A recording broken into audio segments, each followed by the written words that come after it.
In 1957, Swedish filmmaker Ingmar Bergman released one of the most powerful images ever recorded in the history of cinema.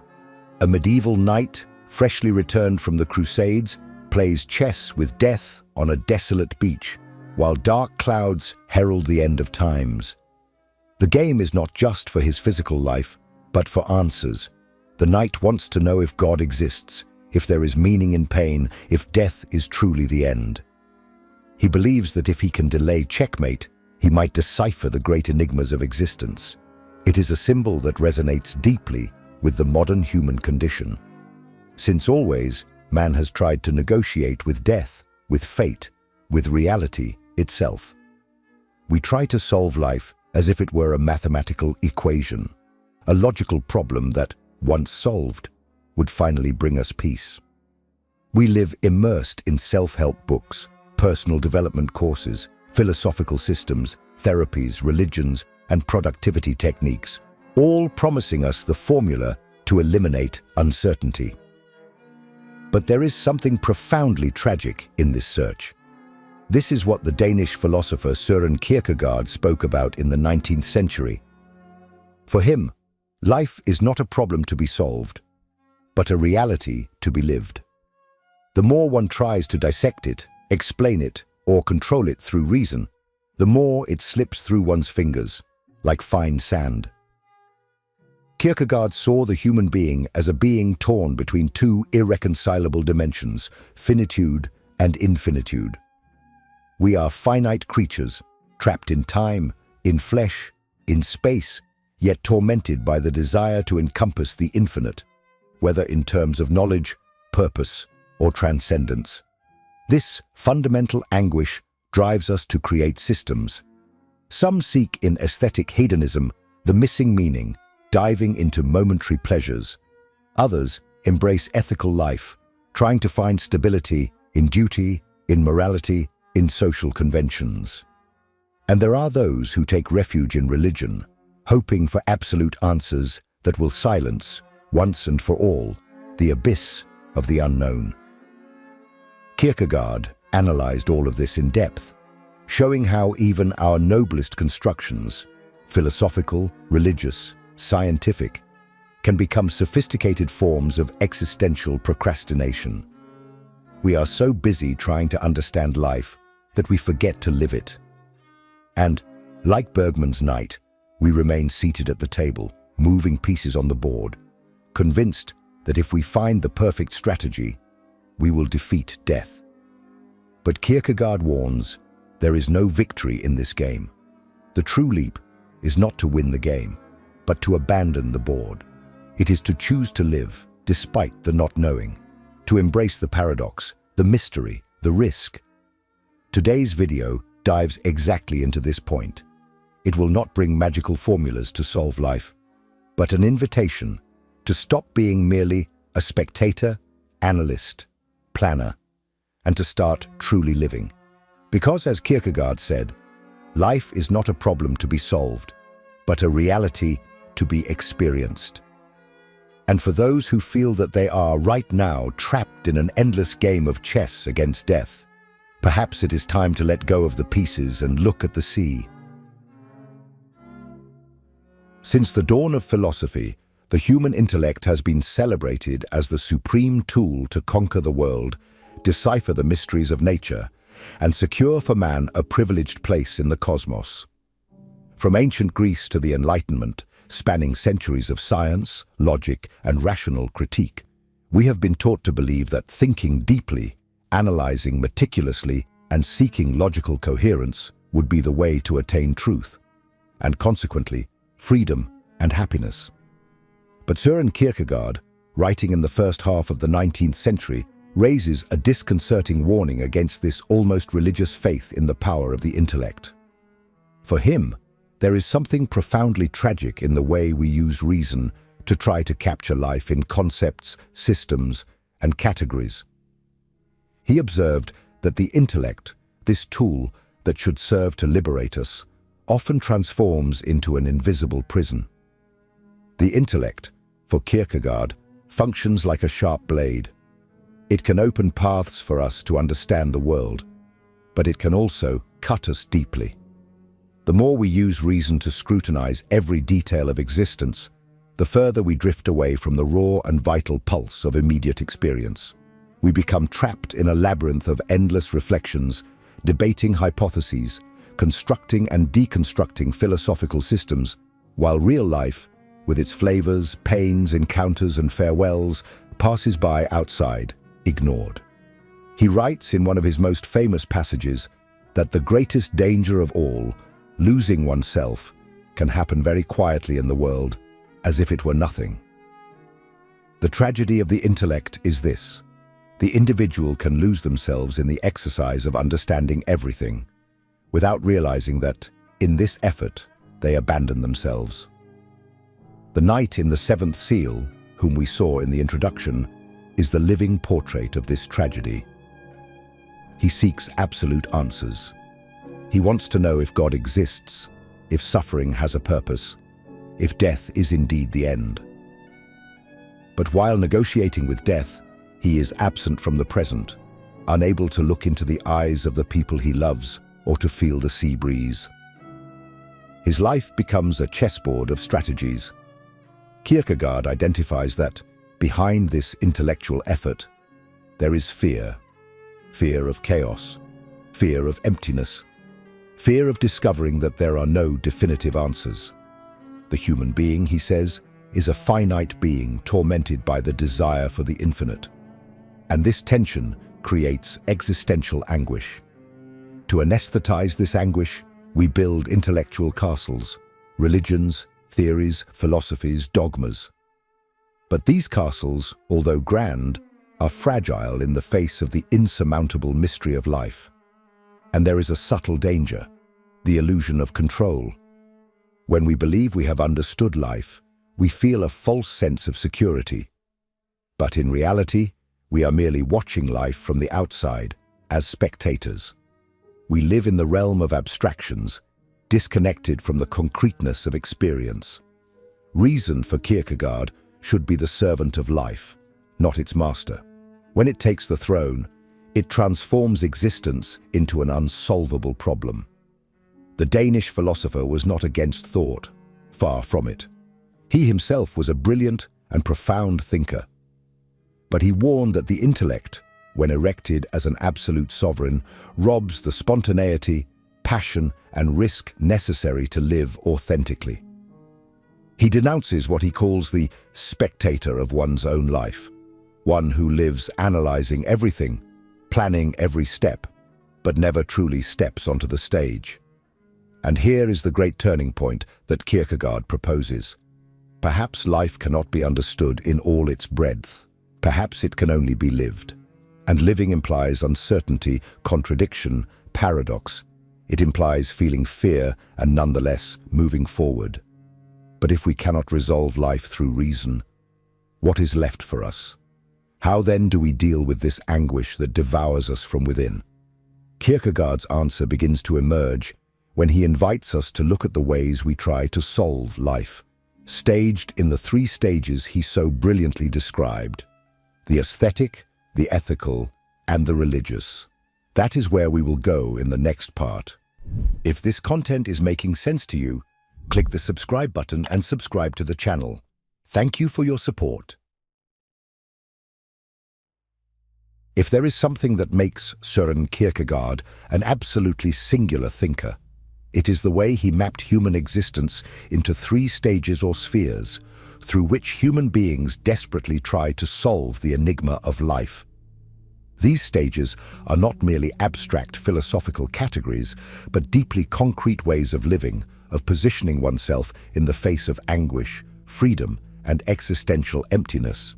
Each of them represents, in its own way, an attempt to escape the abyss of uncertainty, a strategy to resolve life and silence the anguish that consumes us from within. The first is the aesthetic stage. In it, the individual lives driven by pleasure, novelty, and sensations. It is the realm of impulses, the incessant search for stimuli, for exciting experiences that anesthetize boredom. For the aesthete, the greatest enemy is routine. The meaning of life is always in the next event, the next romantic conquest, the next pleasure. But there is a fatal problem. Everything quickly becomes monotonous. Pleasure, no matter how intense, is ephemeral. The aesthete, when not laughing or seducing, often finds himself torn apart by boredom and melancholy. Kierkegaard illustrates this stage with characters like Don Juan, eternally in search of the next woman, but always empty inside.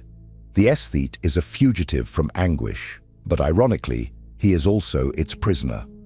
For living only for pleasure ends up revealing existential emptiness with even more brutality.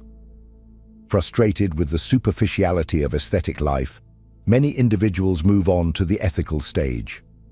Here, stability is sought through commitment, duty, and moral rules. The individual begins to see themselves as part of a collective and takes on responsibilities, whether in marriage, work, or society. The meaning of life becomes found in order, coherence, and the construction of a solid identity.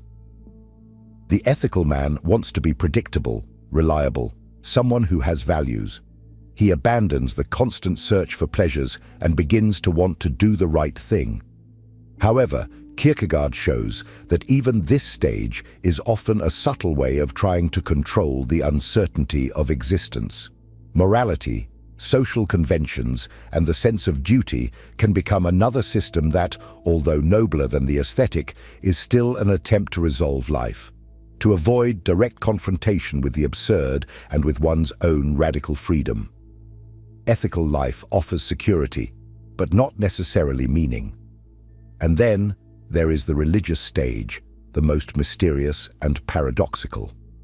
Here, Kierkegaard speaks of an existence that transcends both the aesthetic pursuit of pleasure and the ethical rigidity of morality. It is the domain of paradox, absurdity, and the leap of faith.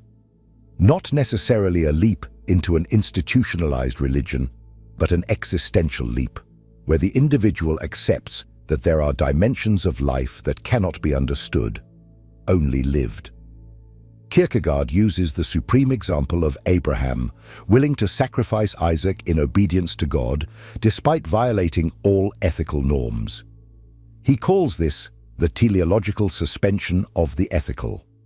In the religious stage, the individual recognizes that reason cannot encompass everything, that living requires embracing contradictions, that true faith is not certainty, but passion in the face of the unknown. But Kierkegaard makes it clear, the religious stage is not an escape from anguish, but a place where it is faced with courage. It is in the leap of faith that the individual finally stops trying to resolve life as a logical enigma and decides to live it with all its uncertainty, intensity, and risk. Here, there are no guarantees. There are no absolute certainties. There is only the commitment to live passionately, even amidst the paradox. And it is precisely in this religious stage that Kierkegaard introduces one of the most disturbing and fascinating concepts in all of philosophy, the teleological suspension of the ethical. It is about that moment when the individual sometimes needs to abandon even their most sacred ethical convictions in the name of something greater and often incomprehensible that we will discuss in the next part. Because if living requires courage, it sometimes also requires sacrificing certainties that we think we cannot live without. If there is a term that runs through all of Kierkegaard's work like a red thread, that term is anxiety, or in Danish, angst. For him, anxiety is not just an unpleasant feeling that we should eliminate. It is, paradoxically, the deepest sign of human freedom. It is also the engine that pushes us, through winding paths, to try to resolve life in systems, beliefs, or routines. Kierkegaard observes that human beings live torn between two poles. We are finite beings, limited by the body, by time, by historical circumstances. But at the same time, we are capable of conceiving the infinite, the absolute, the eternal, the transcendent. We are temporal creatures who dream of what is eternal. And this chasm between finitude and infinitude generates a very specific type of malaise, existential anxiety. He defines anxiety as the vertigo of freedom. When the individual realizes that they can choose, that they are free in front of an almost infinite field of possibilities, a dizzying emptiness arises. Anxiety is not simply fear. Fear has an object, fear of losing a job, fear of dying, fear of the dark. But anxiety is much more diffuse, without a clear object. It is a deep discomfort in the face of the openness of the possible. For Kierkegaard, the child is an excellent example of this phenomenon. At first, the child is not fully aware of freedom, but at a certain moment, they awaken to the fact that they can choose. And at that instant, anxiety arises. The world ceases to be just an external given and becomes a field of decisions. The human being finds themselves facing the immense weight of being responsible not only for what they do, but for what they become. And here the tragedy begins. To escape this vertigo, we desperately seek systems that provide us with security. It is at this point that philosophy, religion, morality, and even science come into play. All these human constructions can function to a greater or lesser degree as defenses against anxiety. They offer explanations, rules, promises of meaning. They are walls we build to avoid facing the void. But Kierkegaard is relentless. He says that often these systems are merely existential procrastination. While we are busy trying to understand or organize life, we stop living it. We are mentally absent from the present, anesthetized in the illusion of control. The anxiety, which could be the engine for a more intense and true life, ends up buried under routines, dogmas, and artificial certainties. In modernity, this anxiety manifests in various forms: chronic anxiety, a sense of emptiness, crises of meaning, paralyzing fear of making mistakes. Technology, social media, the cult of performance, all of this amplifies the feeling that we are never where we should be. We live tormented by the fear of wasting life, but also unable to fully throw ourselves into it. Kierkegaard foresaw this when he said that anxiety is the state of one who is on the verge of freedom. However, for the Danish philosopher, anxiety is not just a burden, it is also an invitation. An invitation to recognize our radical freedom, to accept that there are no guarantees, but that precisely for that reason, we can live authentically. Anxiety calls us to decide, even without certainties, to choose to be protagonists and not just spectators.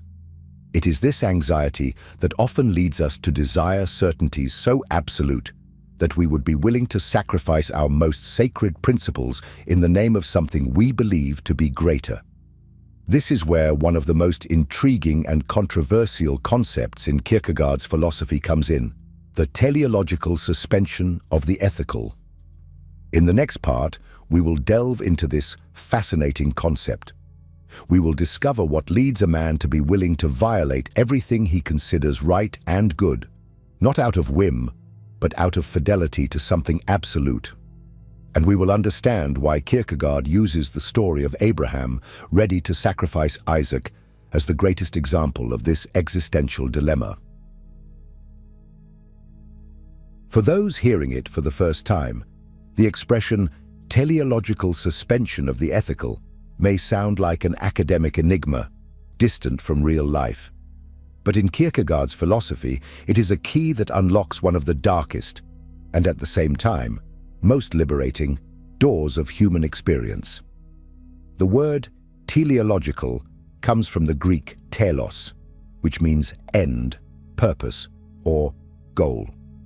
When Kierkegaard speaks of the teleological suspension of the ethical, he is saying that there may be situations in which the individual, driven by an absolute purpose, finds himself compelled to suspend, that is, to put in parentheses, universal ethical norms.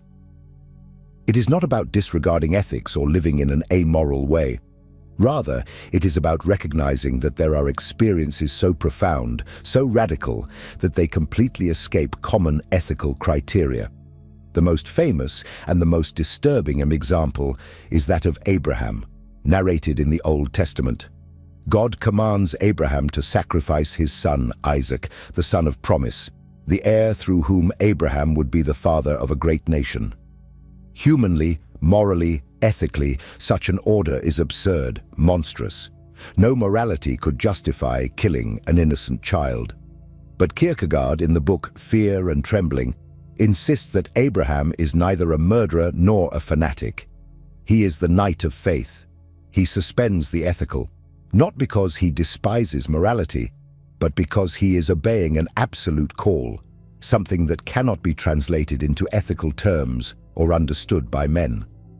He is in direct and absolute relation with the absolute, that is, with God. This places Abraham in a terrible and lonely position. He cannot explain his action.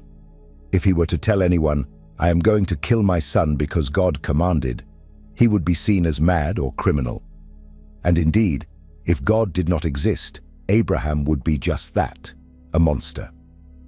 Kierkegaard writes, "If there is no God, then Abraham is a murderer.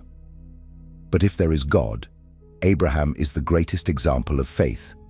It is here that the most unsettling dimension of Kierkegaard's thought comes in. Faith is not a rational certainty. It lives in paradox, in contradiction.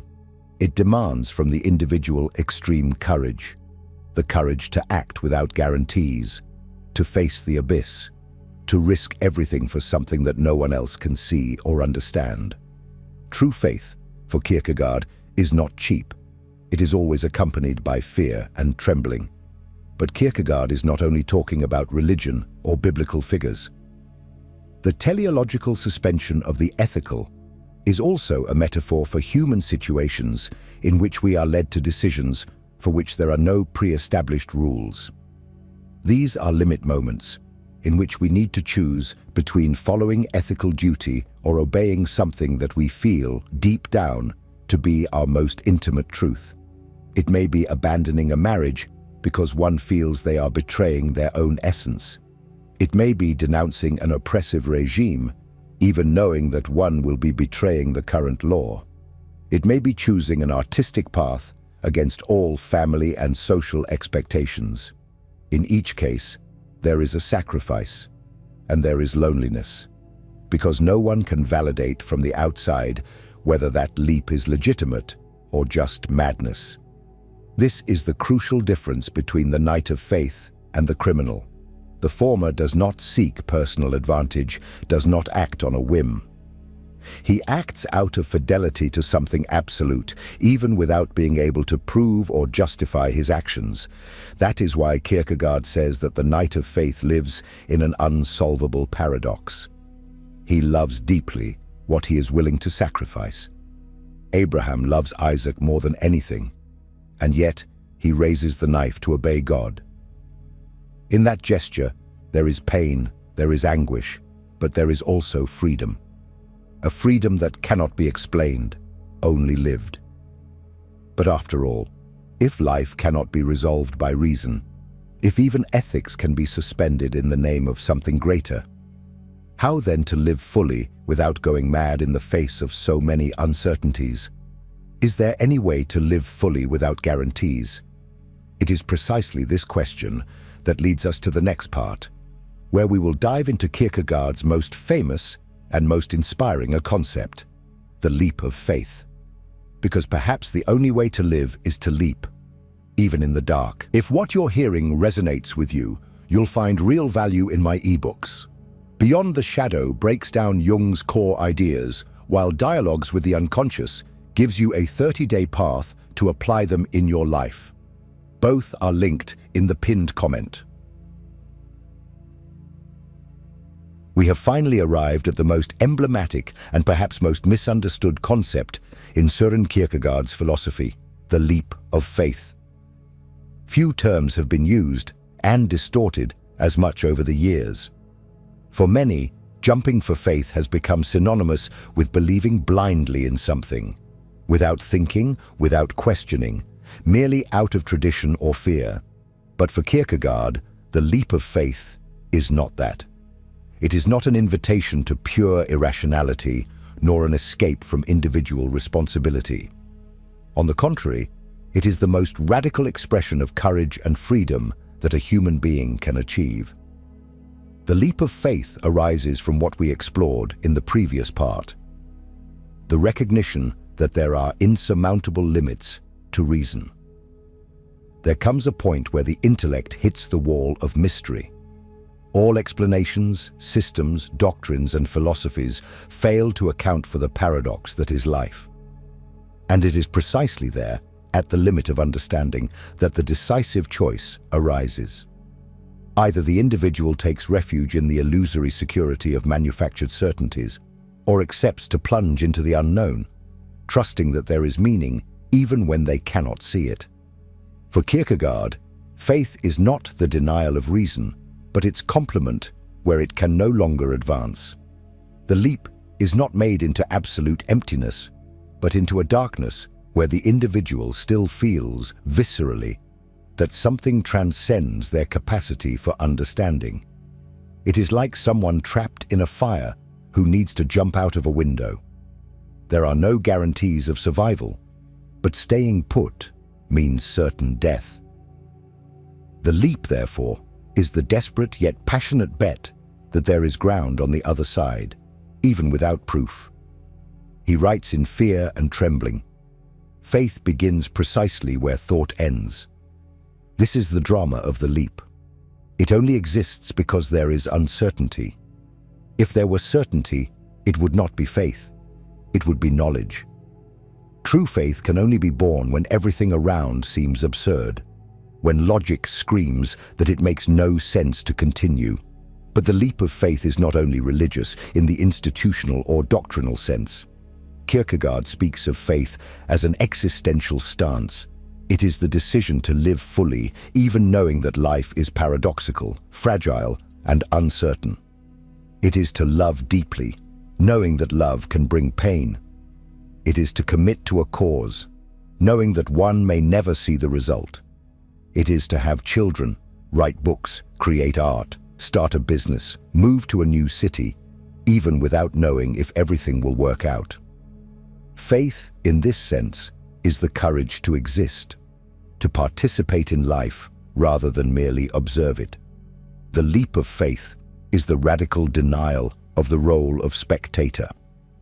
Kierkegaard said that many live as if they were watching a play, analyzing, judging, criticizing, but never stepping onto the stage. Faith is to enter the scene, even trembling with fear.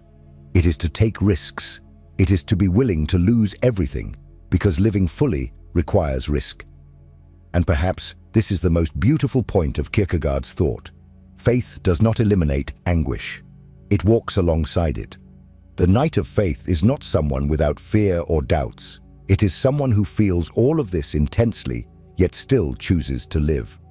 It is someone who, in the face of uncertainty, says, "Here I am." In practice, the leap of faith is the refusal to reduce life to a calculation.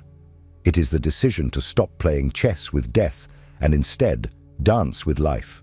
It is the willingness to live the paradox, to embrace the mystery, to throw oneself into the experience with all their strength, even knowing that there are no guarantees.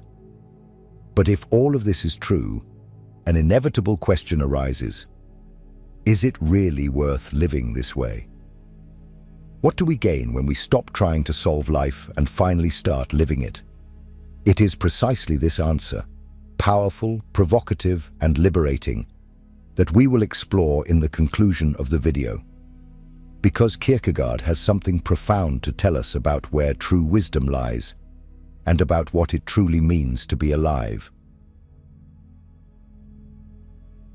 After this entire journey through the labyrinths of Kierkegaard's thought, one thing becomes painfully clear.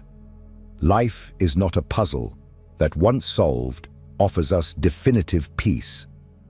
There is no magic formula, no philosophical or religious system capable of shielding us from chaos, loss, emptiness, or death.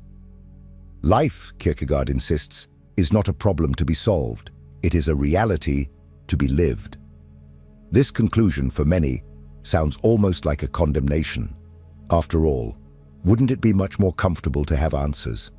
Wouldn't it be safer to have a manual that tells us who we should be, what we should do, and how to ensure happiness? But Kierkegaard offers something far more valuable than certainties. He offers freedom. Freedom, however, is a double-edged sword, because living freely means taking responsibility for our choices. It means embracing uncertainty, knowing that ultimately no one can live life for us. It is being aware that there are no guarantees, yet still moving forward. It is enduring the vertigo of anguish and nonetheless deciding to exist with passion. The knight in the seventh seal plays chess with death, believing that if he can buy time, he will obtain answers that will set him free. But, in Kierkegaard's view, the only real freedom lies in letting go of the board, in stopping the negotiation with death, with fate, with the ultimate meaning of things, and instead diving into pure experience, because it is in concrete living, in joy and pain, in laughter and tears, that life reveals itself. The wisdom that Kierkegaard teaches us is not to know more, but to live more. It is not to have all the answers, but to endure the questions. It is not to eliminate anguish, but to walk with it, transforming it into fuel for a more intense existence. And perhaps the greatest truth he offers us is this: each of us is alone before the leap. No one can decide for us. No one can live our life. But we are also not completely directionless. There is something mysterious that calls us beyond our fears, a voice that tells us it is worth living, even without certainties. In the end, Kierkegaard does not want to imprison us in yet another system. He wants to free us to be true, whole individuals, capable of saying yes to life in all its uncertainty. He challenges us to stop being spectators and to become passionate participants in the spectacle that is existence. And now I ask you, what is your chessboard? What is keeping you trapped today, trying to solve life instead of living it? Share with me here in the comments.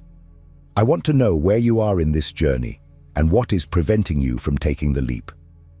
And if this video made you think, provoked you, or left you with more questions than answers, subscribe to the channel. Here, we do not offer ready-made formulas. We offer courage to face the mystery. And don't forget to keep watching the next video, because it is also important. After all, the journey to truly live never ends.